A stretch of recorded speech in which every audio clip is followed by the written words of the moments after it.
20 نهار الاثنين، وزميلنا الاسعد بن عاشور روح بهذا التحقيق. نشاهد هذا التحقيق ثم نعود.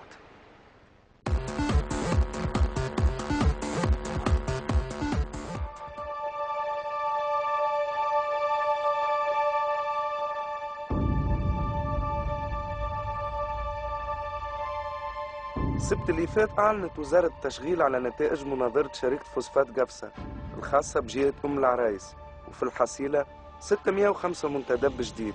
نتيجة فرحت المقبولين، لكن زاد أثارت سخط المرفوضين. عندنا عائلات ما تحسبش منها حتى واحد، عندنا عائلات من المتخرجين ما تحسب منها واحد، ومن البطال ما تحسب منها حتى واحد. 605 في بلاد فيها 47% بطالة، حالات اجتماعية متراكمة عندها 50 سنة، معناها ما تكفيش. العديد احتج على المعايير اللي تم اعتمادها في المناظرة، ومنها انه اللي يتمتعوا بالتغطية الاجتماعية او يكون عنده بتين ده فانه مقسم المناظرة. واحد كيف وضعيتي هنا قالوا له صب على روحك في الضمان الاجتماعي، انا نصب على روحي، انا نصب على روحي باش نداوي، باش ندقنا ومرتي نداوي، مش يقول شكون كنداوي نموت انا ونموت شكون تداويني. طلعت في القائمة الأولى يوقع استثنائي، علاش؟ على خاطر انا عندي مصنف، عندي معرف جبائي على اساس اني نخت، هاني مانيش نخت. 4 سنين نخلص في الدولة ومشني نخت وما دخلت حتى فرق، ونجي زاد اليوم زاد ينحوني راهي مظلمة. خلال المناظرة هذه تم إلغاء 180 فرد من اللي تقبلوا في المناظرة اللي صارت في عهد حكومة السبسي، وكان سبب آخر زاد في حالة الاحتقان بالجهة.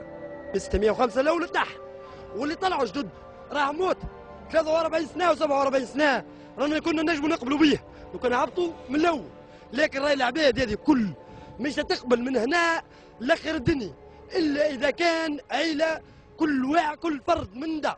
خميس بن صالح 37 سنة، متزوج وعنده زوز صغار، وكان واحد من اللي تقبلوا في القائمة الأولى، لكن يلقى نفسه من المرفوضين في المناظرة الثانية.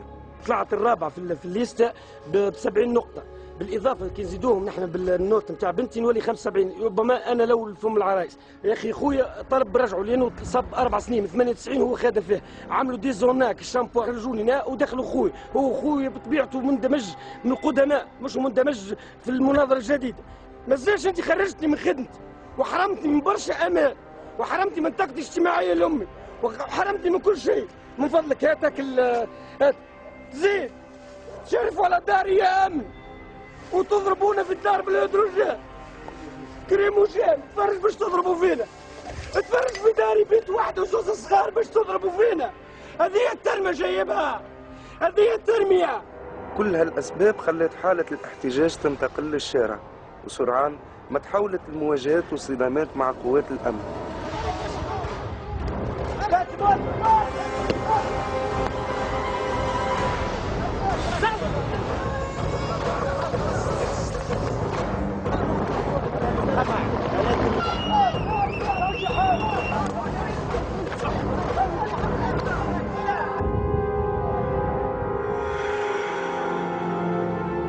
مشكلتنا لهنا اهالي ام العرايس في الحكم.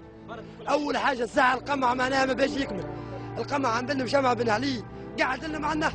يجي وراك انت دخلت الدار معناتها ما يهموش في نابورت شكون فيها الدار هذيك، اسكم راسك راجل يخلع ديريكت الباب، اي واحد قدامه يضربه ويهز اي شخص يحب عليه معناتها.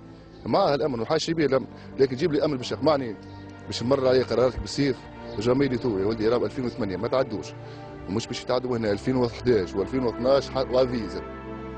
حسب أهالي أم العرايس فإنه وجود وحدات تدخل في حد ذاته هو عنصر من عناصر الاستفزاز بالنسبة لهم، على خاطر برشا منهم مازال يعيش ويتذكر اللي صار في أحداث 2008.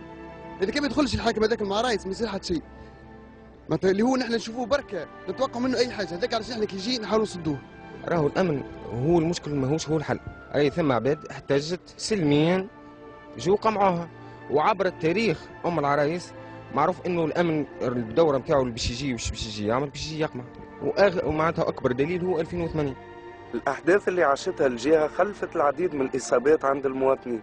بتعدي مروعه على الموتور صواريخ طايره مش عارف صاروخ يتدكى في وجهي تعدي هيك، وجهي كله عادي بروحي دوت هيك صاروخ يتدكى دخل في وجهي، مش عارف 15 غرزه ولا 20 غرزه ولا ايش الله اعلم. يعملوا اسرائيل الزحه واحد قهوه هذا معناتها ما عندنا بقروض هذا بالكمبيالات هذا بكذا قاعد يسيق فيها هو الخدامه نتاعو، ويجوا معناتها يدخلوا يكسروا له القهوه ويسكروا عليه الباب نص ساعه ويضربوا له كروموجين للداخل.